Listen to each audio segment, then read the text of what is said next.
related questions come in, ranging from, improving biomechanical deficiencies to thinking about spraying and conditioning. So, if you have a question, drop it in the chat. I want to thank Redmond Equine wearing their salty shirt and a huge fan of their products. And if you use my code JECB20, you can get 20% off their minerals in the store. And I have the Relight product here, which is their powder that I put in my water every day. It is so fantastic for helping you stay hydrated. So let's kick things off. I have a couple questions that we'll cover this evening. Try to do this again next week. So if you email me throughout the week with your questions, chances are good they might end up on the live chat here.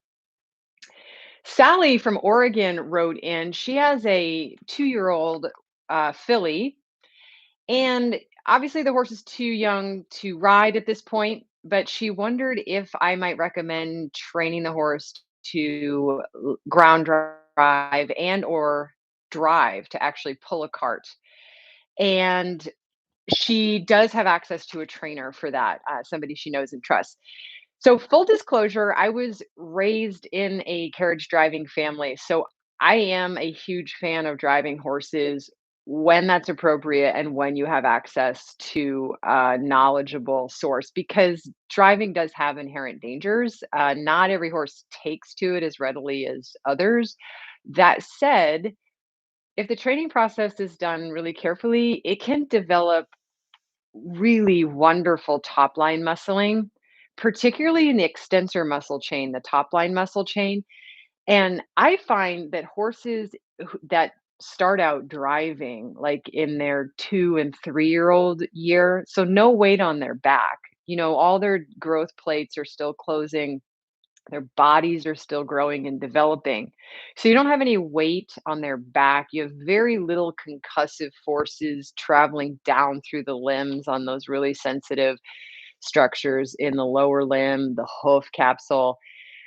Driving allows us to teach a lot of the basics and rhythm and just good, relaxed movement to horses without all the physical detriments that not only riding can bring, but too much repetitive circling, lunging. Because sometimes people just run out of things to do with their young horses, right? You want to work with them to build them up a little bit, but if we do too much circling or um, we're eager to ride them and we get on them and we do too much, we can end up obviously really causing more damage than we want to.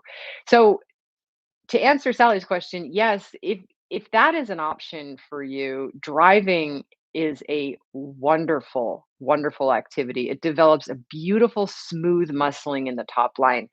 What I mean is, you don't typically with driving horses, you don't see a lot of like the bunchiness in different muscle groups or the separation that you can sometimes get between, for example, like the hamstring muscle group and the quadricep muscle group, where you get like that poverty groove, which comes sometimes from the burden of carrying a rider, as I said, sometimes repetitive circling, being worked into a contact too quickly, these types of things.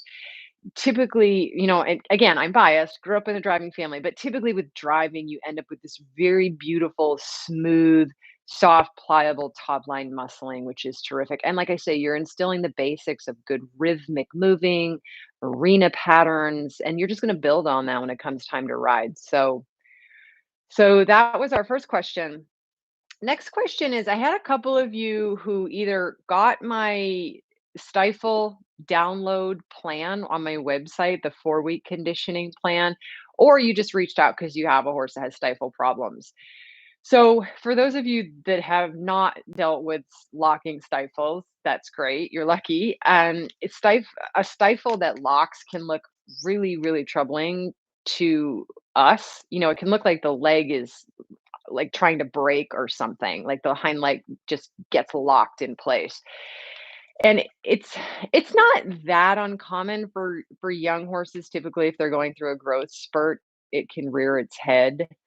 Um, like I say, it's more troubling for us humans to see, so we tend to worry a lot about it. It tends to disturb us.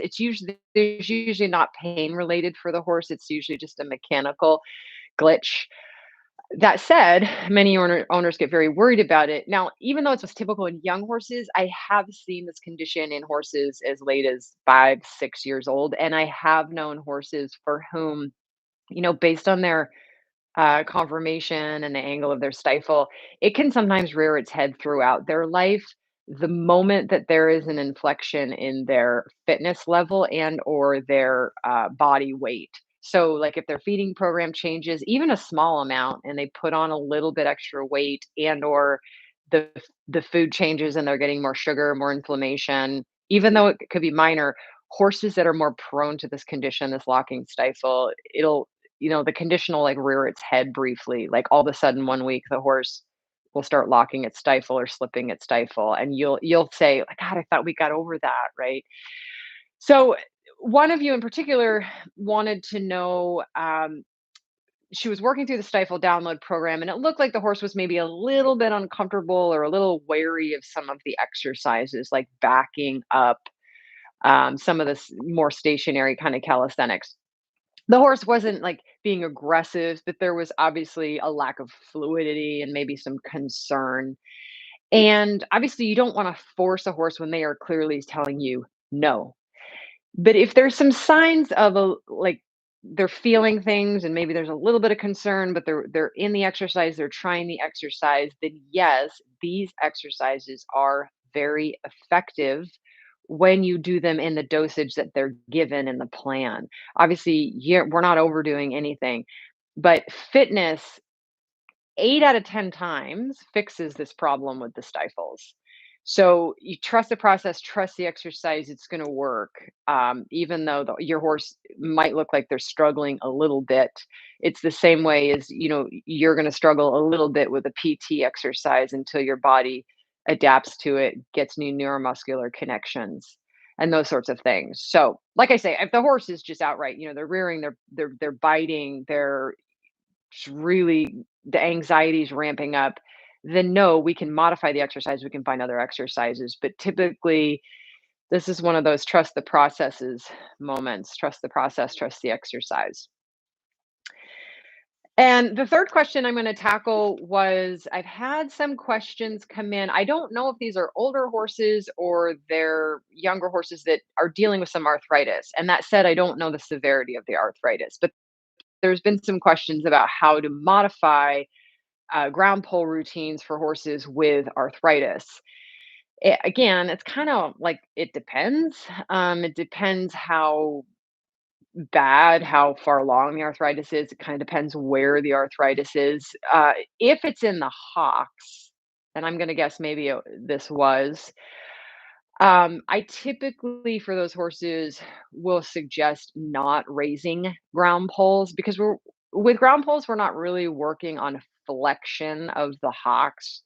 We're really working on the value, the real value of ground poles is it is one way to interrupt habituated movement patterns. It's one way to kind of override the central pattern generator, uh, from where the horse just creates movement without full nervous system involvement. So that's the real value, and we can still get that with poles on the ground.